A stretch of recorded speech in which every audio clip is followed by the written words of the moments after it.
नमस्कार दोस्तों, बिहार का नाम लेते ही हमारे दिमाग में हर साल आने वाली बाढ़ की तस्वीरें चलने लगती हैं। हर साल मॉनसून आते ही बिहार के कई जिले जलमग्न हो जाते हैं।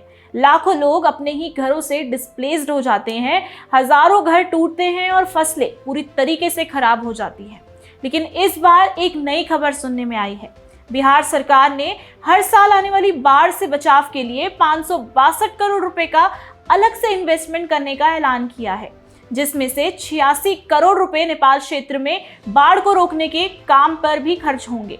यानी अब सरकार बाढ़ आने के बाद केवल रिलीफ वर्क ही नहीं करेगी, बल्कि बाढ़ को तबाही में बदलने से पहले ही एक्शन लेगी। बाढ़ एक भयानक ट्रेजेडी ना बने, इसीलिए नेपाल से ही बाढ़ रोकने का काम शुरू होगा। दरअसल बिहार की ज्यादातर नदियां कोसी, गंडक, बागमती और कमला बलान नेपाल से निकलती है और वहीं से बाढ़ की शुरुआत होती है।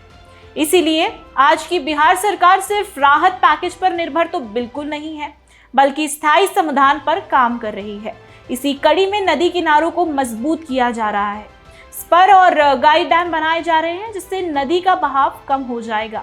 अब नेपाल के हिस्से से आने वाले पानी की वजह से सबसे ज्यादा इरोजन होता है। इसे रोकने के लिए गेबियन स्ट्रक्चर और स्टोन पैकिंग का काम किया जा रहा है और ये टेक्निक्स नदी के किनारों को मजबूती देगी, जिससे पानी के दबाव से होने वाले कटाव को रोका जाएगा।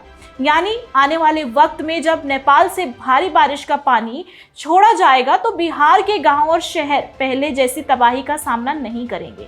यही प्रयास सिर्फ बाढ़ कम करने के लिए नहीं है, बल्कि लोगों की जिंदगी और संपत्ति को सुरक्षित बनाने के लिए उठाया गया ठोस कदम है।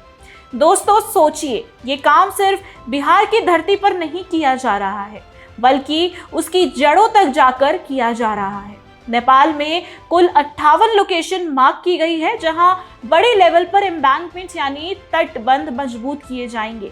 सिर्फ यही नहीं, मिट्टी के कटाव यानी इरोजन को रोकने के लिए पक्के ढांचे बनाए जाएंगे। स्टोन पैकिंग और कंक्रीट स्ट्रक्चर से किनारों को सुरक्षित किया जाएगा, जिससे वो जगह हर साल गांव और खेत बह जाते थे अब सुरक्षित रहेंगे। मतलब साफ है, अब हर साल बाढ़ के मौसम में जो तबाही देखने को मिलती है, गांव उजड़ जाते हैं, खेत बर्बाद हो जाते हैं, लोग विस्थापित हो जाते हैं, उसका खतरा अब काफी हद तक रोका जा सकेगा।